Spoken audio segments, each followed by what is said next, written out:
All right. This is one of those moments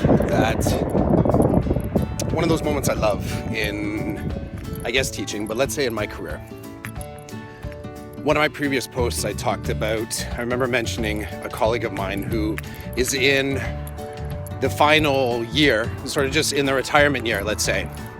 And in other conversations with other colleagues, I've sometimes found the conversation swinging to, if I'm in my last year, I'm just trying to hang on, want to make it through, want to get on to the next thing. But what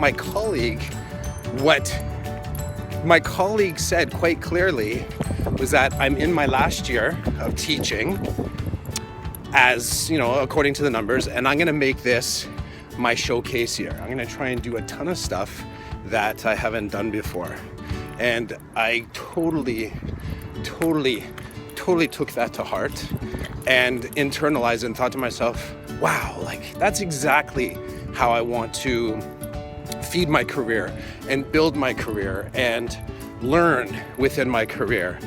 So to that end, I started seeking out opportunities for growth, opportunities for learning, opportunities to do stuff that, I don't know, I guess someone once said, you know, Clough, you're just trying to innovate inside the box, but it's not as much innovating inside the box as it is just trying to keep myself inspired in my own work and trying to innovate within my own work. And yeah, of course, you know, keep the passion flowing, right? Keep the passion flowing. So here's one of the things. I just this week, I participated in I guess it's a national exchange, but it was a small scale one held in Mississauga through CEA, so Canadian Education Association.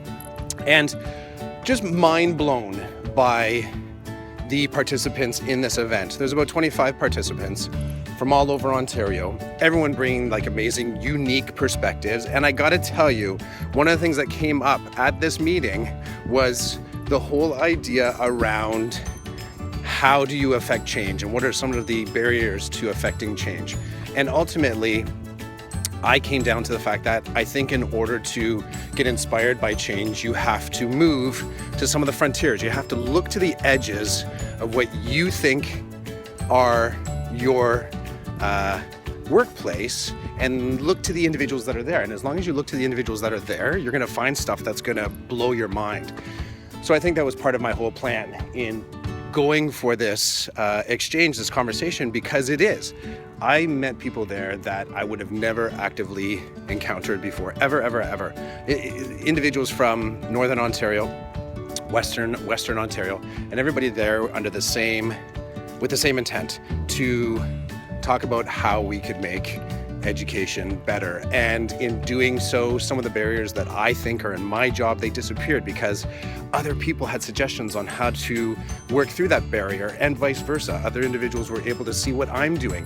And the great thing is we're all working under very similar rules through our Ministry of Education. So though there are local conditions that are challenging, we have kind of the same rule book, a little bit like the same rule book. So I got to meet a few of my digital friends there too, individuals that I've followed before online and just never got to meet. So this is one of those notes to the future, I guess, for me to keep on doing this type of personal/professional exploration, to keep looking to the fringes for inspiration, because there you're going to find the individuals that are, you know, they're doing what they got to do to sort of help kids that also exist on the fringes and frontiers. But more importantly, by supporting the individuals that are on the frontiers, some of the great stuff that they're doing will get drawn back to center. And ultimately, isn't that what you really want to do, is bring that stuff that seems kind of exploratory, that seems kind of experimental, but you know is going to help kids, and you want to bring it back to center. Because the other thing to this is that there will always be another frontier. And I think I'll keep looking for it.